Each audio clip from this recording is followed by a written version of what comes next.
अगली नेक्स्ट विधि पढ़ेंगे अपन व्याख्यान विधि।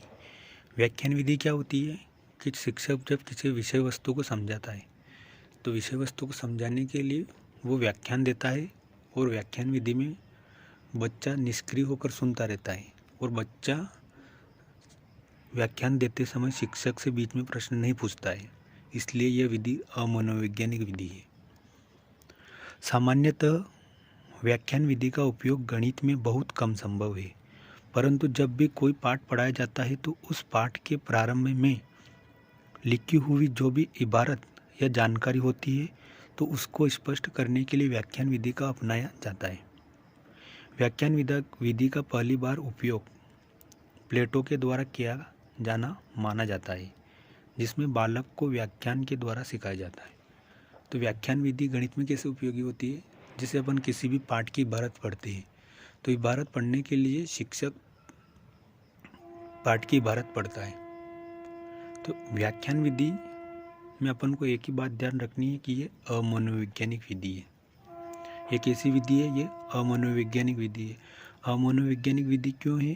क्योंकि यहाँ पर बच्चा निष्क्रिय होकर बातें सुनता रहता है, विषय वस्तु को सुनता रहता है, पर वो बीच में पूछता नहीं, इसलिए बच्चा क्रियाशील नहीं होता है, इसलिए यह अमनोवैज्ञानिक विधि है।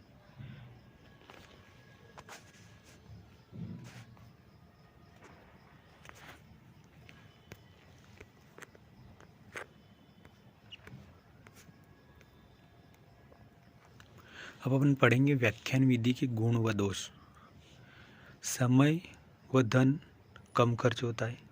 तो सही बात है, समय और धन नहीं लगता है। व्याख्यान में विषय वस्तु को शिक्षक बोल बोल कर समझा देता है, तो उसमें धन पैसे कोई लगता नहीं।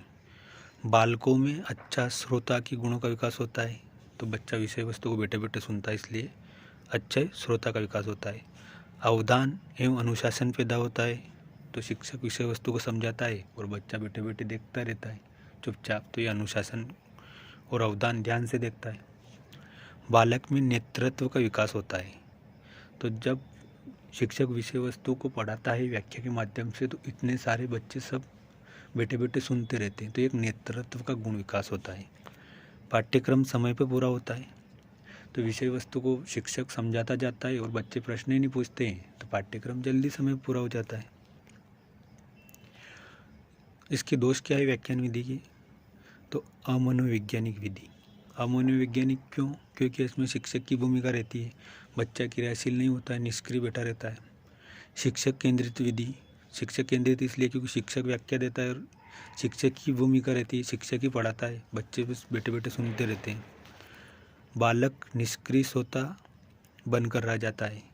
बालक की जिज्ञासा शांत नहीं होती है। बालक का मन होता है कि बीच में इस विषय वस्तु से संबंधित प्रश्न पूछूं, पर इसमें बीच में प्रश्न पूछने नहीं देती इस विधि में, तो इसलिए बच्चा की जिज्ञासा शांत नहीं होती है। प्रारंभिक कक्षाओं के लिए उपयोगी नहीं है। योग्य शिक्षकों का अभाव।